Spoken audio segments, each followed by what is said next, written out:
Paalam sa mga alaala!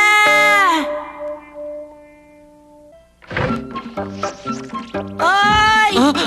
Ano yun, Doraemon? May isi-isi ka na naman dyan. Palagi ka na lang ganyan ang hilig mo humiga ng humiga. Ang mga bata, sinasabi mga anak ng hangin kahit na malamig ang panahon, hindi pwede ikulong sila sa loob ng bahay. Ako nga ay nagja-jogging. Tigil! Sorry na sprain nga pala ang paa mo kaya kailangan mong magpahinga ng 3 araw at mag-absent muna sa school. Nakalimutan ko. Ha, kawawa ka naman, oh. Panalo ka na. Ako si Nobita na pahiga-higa na lang dito sa bahay, walang pakinabang, bobo at mahina ang utak. Buti ka pa, Doraemon, nakakapag-jogging ka at nakakaingit ka naman. Huwag ka na magalit. Teka, bilang sorry, pahihiramin kita ng magandang bagay. Talaga? Machine na nagpapalit ng view ng bintana! View ng bintana? Yung mga nakikita nilang view sa ibang bintana, pwede mo rin makita gamit ang device na ito. Kahit saan at kahit ano pa mang bintana yon. Teka, i-adjust ko lang ang direction at distance nito. Nagbago! Saan naman kaya ito? Sandali, parang nakita ko na to. Sabi ko na, nakita ko na ang bintanang to. Sa kwarto to ng Shizuka. Ayun siya, oh.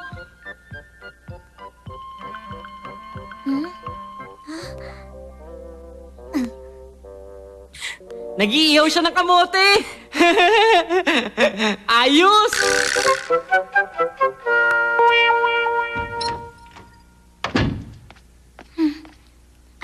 Ano na naman kaya tinawag ni Nobita?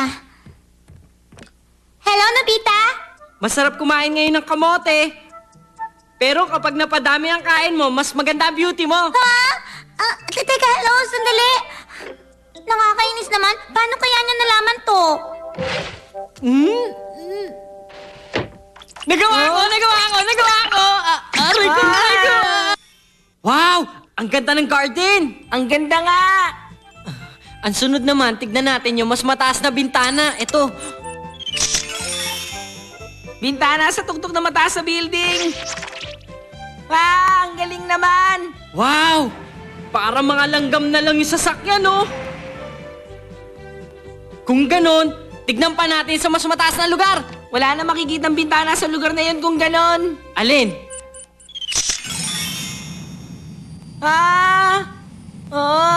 Ito pala isang bintana ng eroplano. Alam mo, mas maliwanag pala dito sa taas. Kung ganon, eto. Ito ay... Bintana ng space shuttle yan. Ganito pala yon. Sunod, ipipikit ko naman ang mata ko.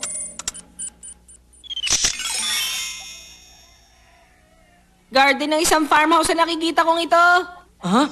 May dumarating. Paano na? Didiretso siya papunta dito sa bintana. Ayoko niyan. Patingin-tingin siya sa bintana ng ibang tao. Hayaan mo na. Sa ibang bintana naman ang tinitignan niya, kaya huwag kang mag-alala. Wala talaga siya. Bakit kaya? Parang may problema siya. Ano kaya nangyari? Miss Kyoko, naparito ako para magpaalam, pero wala ka naman. Magpaalam? Ang totoo, kailangan ko kasing tulungan ng tito ko sa kanyang pabrika. Yun talaga ang dahilan kung bakit kailangan ko nang umalis ngayon at pumunta sa Tokyo. Sa ngayon, hindi na tayo magkikita. Nagsasalita siya kahit walang tao. Shh! Huwag kang magsalita. Hindi ko sinasabi kung ano nararamdaman ko. Pero ang totoo, ako'y umiibig sa'yo. Hindi kita makakalimutan. Kahit na magpunta pa ako sa Tokyo, talagang hindi kita malilimutan. Ikaw din. Kahit minsan lang. Kahit talagang minsan lang. Gusto kong maalala mo ko. Kung ganyan na sinasabi niya, di ibig sabihin. Naku, mahirap ang sitwasyon na yan. Oh, sige na. Malapit nang umalis ang tren. Lagi ka mag-iingat. Paalam sa'yo.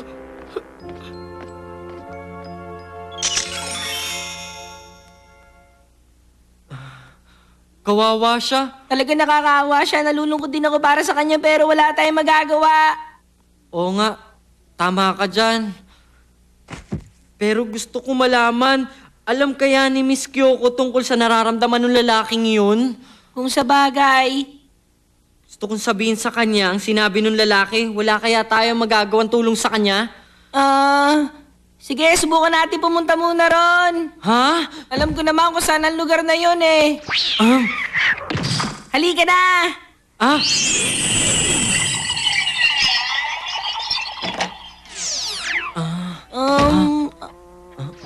Ang bintanang yun!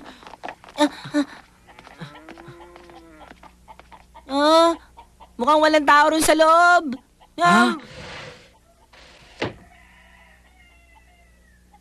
Yun siguro si Miss Kyoko. Ngayon pa lang siya umuwi. Wala siyang kaalam-alam. Parang ang gusto ko ipaalam sa kanya eh. Okay, ako Sandali, huwag kang madalos-dalos. Kesa sabihin mo sa kanya yan, merong iba pang mas magandang paraan para gawin yan. Mas magandang paraan. Oo naman, yung kaninang eksena. Dito sa loob nito, merong window record, kaya malamang naka-record yun dito. Ha? Sa video? Oo, kaya i-playback natin yun ngayon. Ha? Si Fumiya? Hindi ko sinasabing nararamdaman ko.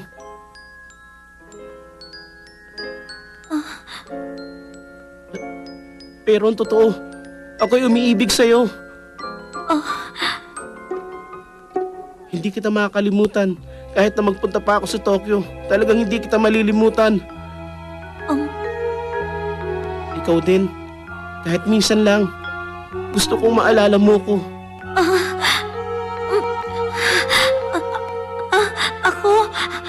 Ikaw rin? O sige, alis na ang tren. Mag-iingat ka. Paalam. Hintay!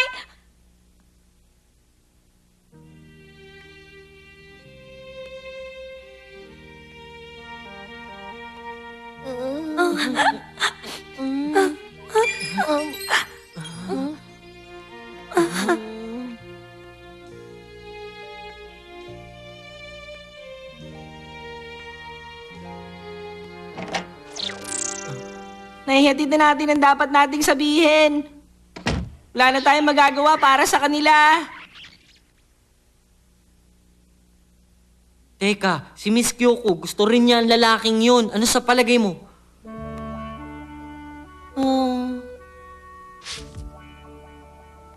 Sigurado may gusto siya. Oo, sigurado ako doon. Pero si Fumiya, hindi niya lang alam na nalaman ni Kyoko ang nararamdaman niya. Sigurado ako ron. Pero wala na tayong magagawa pa.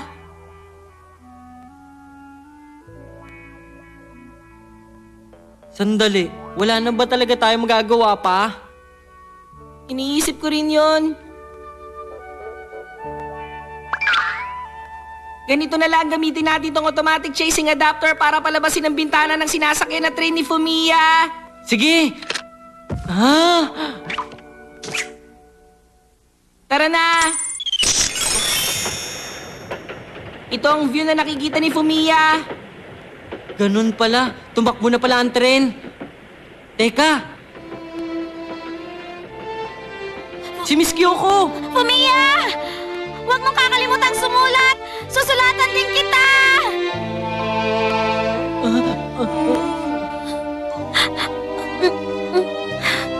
Sigurado yon. Susulat ako! Susulatan kita! Kahit ikaw pa ang sumigaw, baliwala lang yan. Kasi... Higit sa atin, mas masaya si Fumiya dahil sa nangyari. Miss Kyoko, hindi kita malilimutan.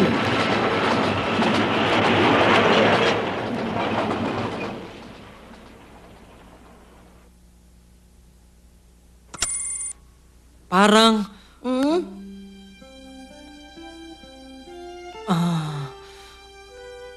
wala lang.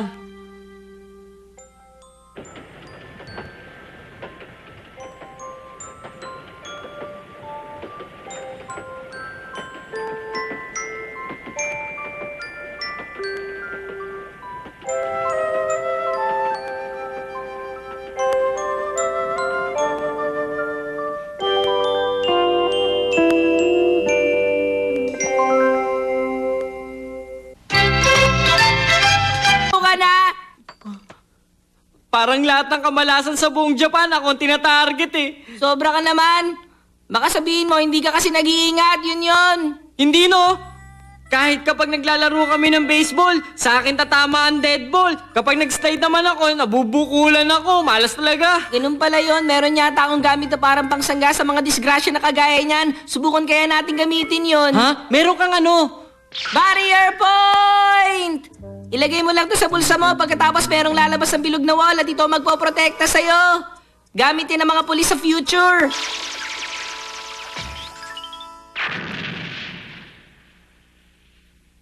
Ha? Ang galing naman! Pairam naman ako niyan, Doraemon! Ayoko na, wag na. Bakit naman ayaw mo? Alam ko naman sa iba mo to gagamitin. Hindi!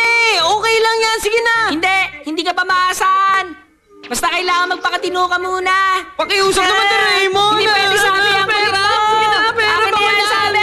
Akin po Hindi yan pwede. Akin na to!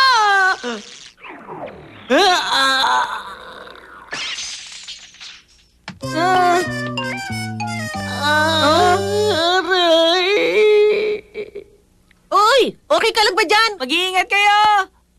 Sorry! Halika na, oy! Pero sa lahat naman kasi ganun eh. Wala nang ligtas na lugar para sa akin! Sige na nga, pairam ko sa'yo. Talaga? Paano ko gagamitin to, Doraemon? Ilagay mo sa bulsa mo tapos pindutin mo ang buton. Ipasok sa bulsa? Pindutin ang buton? Ah! Okay ka lang ba, Doraemon? Oh, Ganun pala. Wala akong nakikitang kahit ano, pero merong wall. ganun nga yun. Kaya nga napatalsik mo ako eh. Nobita, Doraemon, eto merienda nyo. Hati! Para sa'yo to, Doraemon. Salamat po, Mami. Akin yan eh! Akin yung isa! Anong ginagawa mo? Mami! Isang metro kasi yung barrier na yan eh. Barrier? Hindi. Wala lang po. Ako na lang pong kukuha para sa kanya. Ba? Sandali! Ang sarap nito. Gutom na ako! Oy, sandali lang! Huwag kang tumakbo sa akin! Ay! Doraemon, wala na bang ibang paraan dito? Naiinis ako! Kung ibibigay mo sa akin ng kalahati, sasabihin ko. Grabe ka naman! Joke lang. Kapag sinabi mong pasok ang nagsisimula sa HO, papasok ang hotcake sa barrier. Simula sa HO? Tulad ng Horenzo, Spinach, Josegio Jewelry at Hotayo o Bandage. Basta nagsisimula sa HO, papasok. Ang mga papasok dito hindi nakakatakot. Okay, hotcake, pasok! Teka, ang hotcake ko! Ako'y nasa panganib. Dahil dito, pinoprotektahan ako. Susubukan ko kaagad to. Ayun! Kapag nakikita niya ang mukha ko, kinaagat niya ako.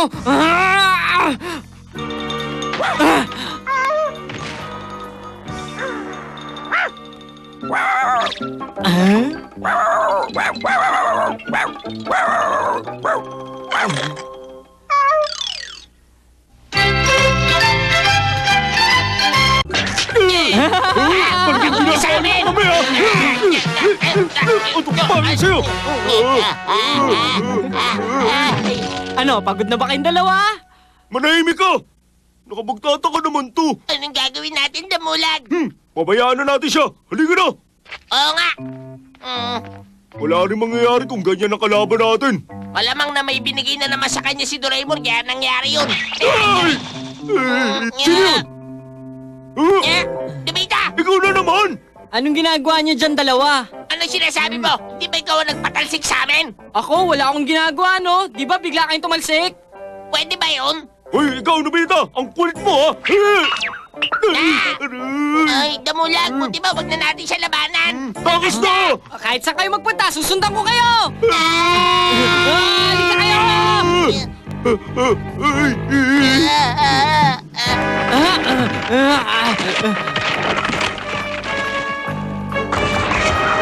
Grabe, nandiyan na siya!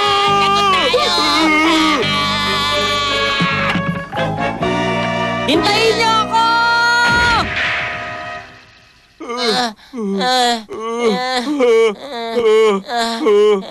Hindi ko na kaya.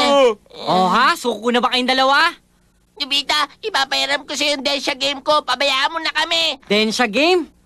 Mga bagay na nagsisimula sa DE. Denwa, Densya, Diparto. Wala naman nakakatakot sa bagay na yun eh. Sige, pasok, DE! Ha? Ano? Ha?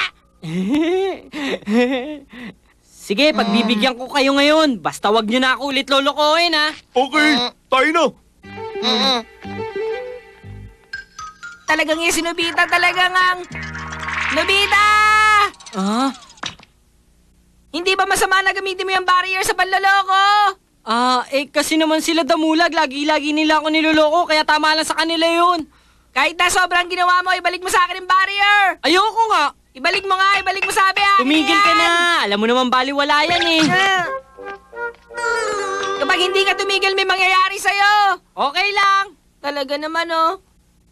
Sabi ko na nga ba, may ginagamit ka sa instrument ni Doraemon. Parang merong wall na hindi mo nakikita. Nakakainis naman. Wala na ba kayang paraan para masira ang wall na yon? Oo nga pala, parang may sinabi siya nagsisimula sa DE kanina. Nagsisimula sa DE. Okay, subukan natin. Tara, let's!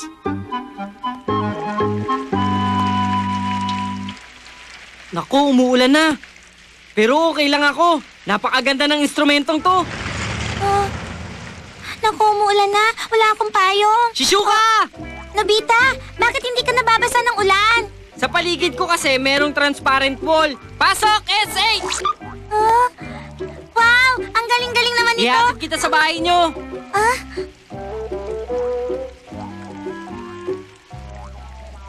Okay, alam ko na ang sikreto ng barrier.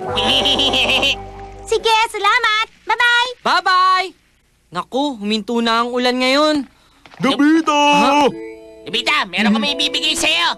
Ha? Bibigyan kita ng meriendang jampan. Ako naman, ito ang ibibigay ko. Medyo luma ng skateboard. Ha? Talaga?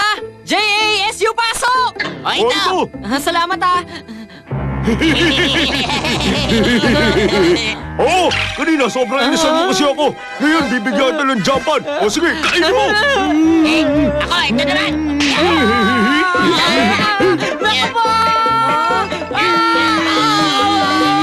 Wala akong alam